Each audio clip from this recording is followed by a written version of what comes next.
Hello, my name is Eugene M. Brannigan II. The title of my presentation is Illicit Drugs, a Novel Approach.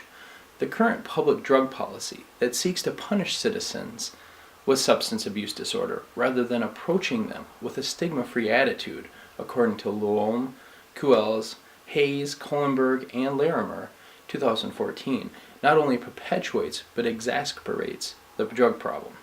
Research shows the most efficient way to stymie the increasing prevalence of illicit drug crimes is to lift prohibition, because it relieves the related stigma and allows the redirection of funds towards treatment and prevention programs, which are found to be much more effective. Relieving the stigma experienced by individuals who use illicit drugs will increase their chances to complete or even seek treatment successfully.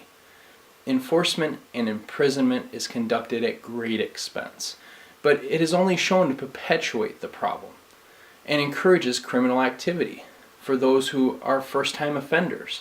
When they try to re-enter the job market, suddenly they find that they are finding a difficult time getting a job. And it's been proven that both prevention and treatment are much more effective. As bad as addiction is, stigma attached to addiction can be even worse. Addicts experience this from every angle, while they are using, while they are trying to, or even while they are trying to rehabilitate themselves.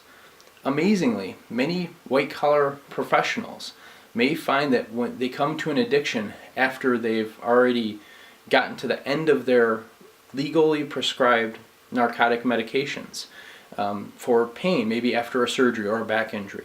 And once they've reached the end of their prescription, they're no longer able to get any more, and they seek illicit drugs.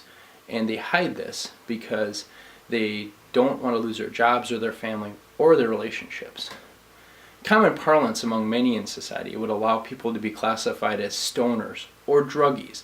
And harmless as this may seem, it speaks to a deep prejudice beneath the surface. The stigma caused by these seemingly normal and socially acceptable attitudes can cause strong feelings of self-doubt among addicts, who often develop a self-perception of worthlessness. Etzem, Asarin, Hosseini, Gorishny, 2014 have found that these strong feelings can reinforce addicts' negative behaviors and continue to increase their substance abuse behavior. Families need to be supportive of those seeking treatment and need to foster understanding. Leuholm, Kuehl's, Hayes, Kohlenberg, and Larimer, 2014 wrote that social stigma related to substance abuse dramatically lengthens treatment duration and can often lead to relapse or failure to complete these programs. Surprisingly, health professionals can play a vital role. Or unsurprisingly, health professionals can play a very vital role in treatment, but then they can also reverse all of their good deeds by holding entrenched thoughts and behaviors that are prejudicial towards drug patients.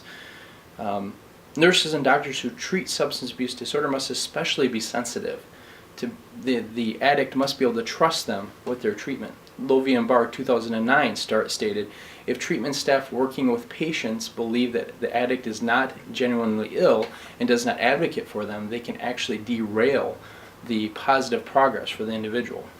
Stigma also serves as one of the greatest factors when those who need treatment choose not to seek it, instead of hiding their addiction from friends and family and colleagues because they don't want the associated baggage that comes with the stigma. Often people find they are addicted to an opioid drug after a legal prescription, and they turn their silent problem inwards towards themselves and don't let anyone know about it. One of the best ways to remove stigma would be to decriminalize currently banned substances. This would also reduce the cost related to enforcement of drug policy and incarceration of non-violent offenders. The expenses related to policing and prison far outweigh the costs of treatment and prevention, which have been shown to be far more effective. Domestically, the United States spends approximately $63 billion per year. Madison 2012 states about 40% of this total directly to the federal government. The remaining is borne by the states and local governments. You can see in this visual aid that I've created here that the actual drug policy or drug offenders in the Federal Bureau of Prisons 2016 outweigh all other offenses that they have incarcerated at a rate of over 3 to 1. The United States incarcerates a greater share of its population than any other nation, 20% greater, in fact, than Russia, says Schmidt, Warner, and Gupta of 2010. The greatest share of which are drug offenders, often nonviolent, or first-time offenders, which then may cause them to reoffend.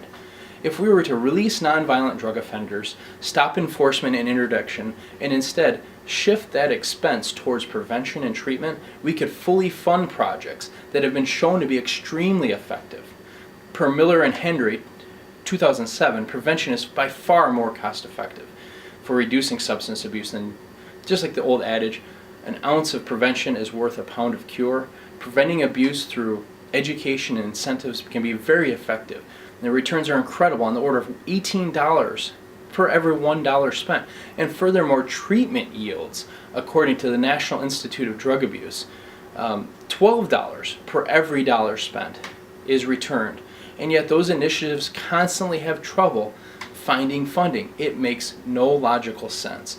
Legalization will cause narcotic prices to plummet, and will take the influences enjoyed by criminals, street gangs, and will absolutely eradicate it, and normalize the flow of money and guns, so that normalize our relations, so that the flow of money and guns south and drugs north will stop.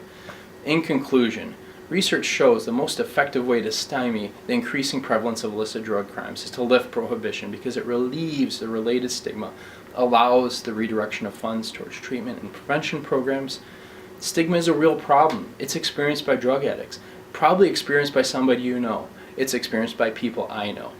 Enforcement and imprisonment related to drug addictions and illicit is part of the illicit drug problem. It's not part of the solution. We must reduce drugs within our society and unify people. We must work together with an attitude of acceptance rather than stigmatization and rejection.